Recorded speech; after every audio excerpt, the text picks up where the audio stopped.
Ég vil leggja til, og þetta róttæk hugmynd, afnema öll gjaldeyrishöft á morgun. Ég nota það sem fyrst.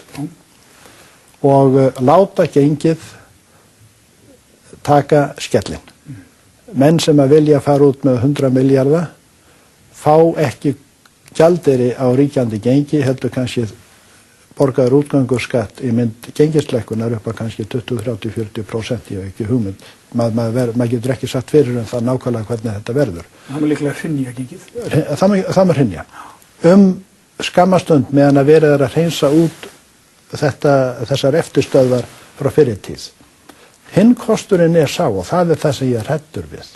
Ef að þú heldur áfram þessari hugmyndafræði og tekur stór gjaldeyrislán, þá með það skeið hér sem skeið í Rússlandi þegar að alþjóðagjaldeyrissjóðurinn kominn þar.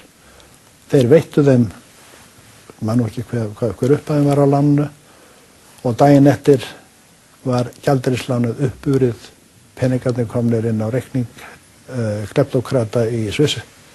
Og genginu var haldið föstu, peningarnir streymdu út og það var eiginlega á sólarhring sem að alþjóðagjaldeyrissláni hvarf úr landi. Hér segja menn að það á ekki að nota þessa peninga til þess að fjármagna fjármagnsflótta. En í hugmyndafræðinni þá gjaldeyrisforðinn notaður til að jafna sveiflur. Og það alveg eins víst eins og sólin kemur upp á morgun, að ef að verður útstreymi af gjaldeyri vegna fjármagnsflutninga, þá þar komið sveifla sem eðlilegt að nota hlut af gjaldeyrisforðanum til að standa á móti. Við erum að greiða niður fjármagnsflótta af Íslandi. Við þurfum að hafa sterkara gengi en að láta þá sem að eru höfuðverkur okkar í dag njóta þessa sterka gengi sem vitleysa. Nú, þá kemur sem spurningin, af hverju fer ekki allt í kalda kol? Þetta myndi til dæmis hafa gríðarlega áhrif á húsnæðisskuldbindingar fólks? Algjörlega.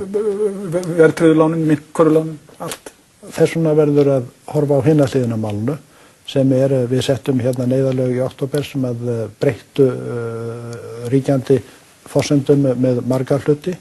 Ég vil, og það liður í því sem ég að tala að stjórnvöld setja á neyðarlög og taki verðtryggingu og gengistryggingu úr sambandi.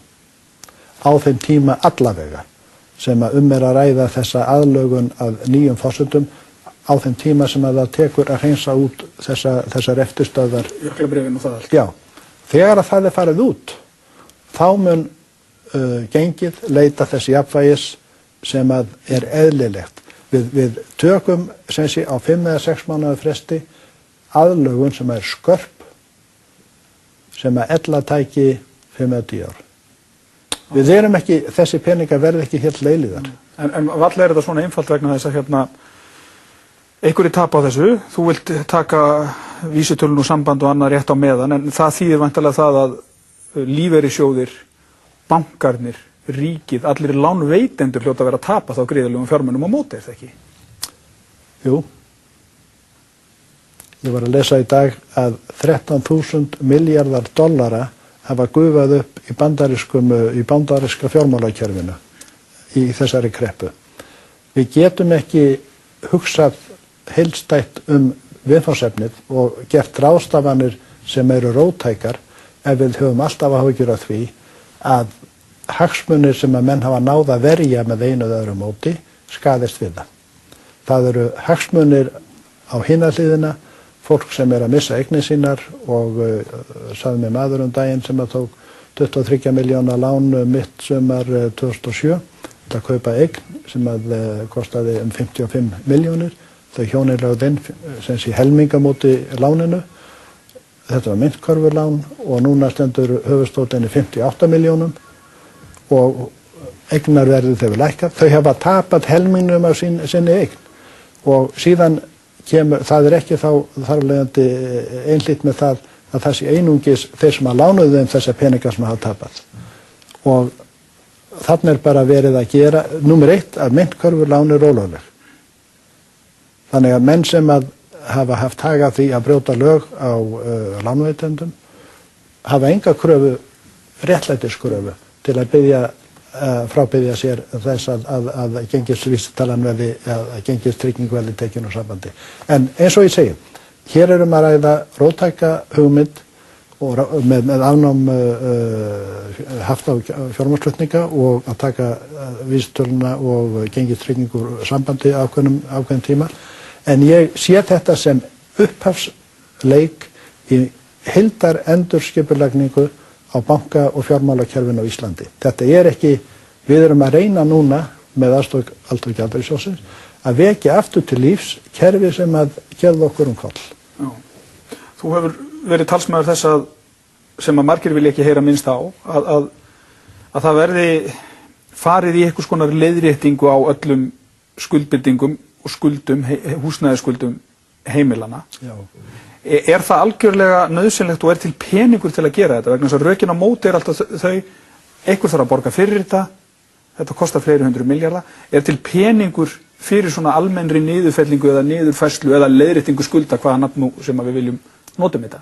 Ég held að við séum með minni vanda en menn hafa gert sér grein fyrir áður, eins og við nefndum í upphafi, sem skaðabótaskylda gömlu bankana.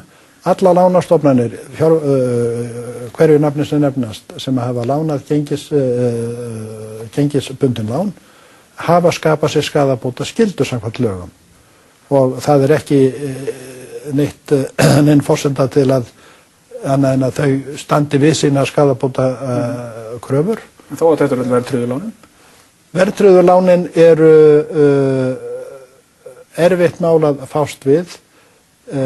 Ekki að það skipti máli þessu augnabliki, en ég, þegar það var tekið 83, tekið af verðtrygging á launum og verðtrygging lána og látið standa eftir. Ég skrifaði góðum vinnum mínum hér í háttsettum í kerfinu.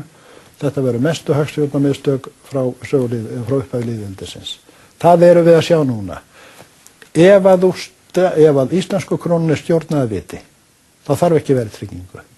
Við þurfum ekki evru til þess að geta haft gjaldmiðil gagnvart heiminum. Við þurfum krónu sem stjórnaði viti. Leið og við erum búin að taka í burtu þessar innistæður sem eru hér frá fyrirtíð og koma á vitrænni stjórn peningamála á Íslandi, þá krónan jafn góð eins og næstu gjaldmiðill. Við þurfum ekki evru, við þurfum barasta að stjórna peningamálum að viti. Verðtrygging ekki af Guði gerð. Hún er mannanna verk til þess að bæta upp vankanta á peningastjórn. Og ef að vankantarnir eru sniðnir af, þá þarf ekki bótina.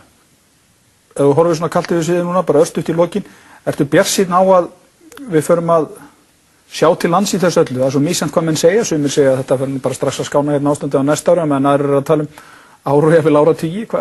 Hvenær erum við komin? Ég er mjög bjartsýnn á Ísland. Það þarf hins vegar að stýra rétta leið. Og rétta leiðin að koma vöxtum í skikkanlegt horf, afnema þessi gjaldeyrishöft sem að trufla alla eðlilega efnahagsstarfsemi á landinu.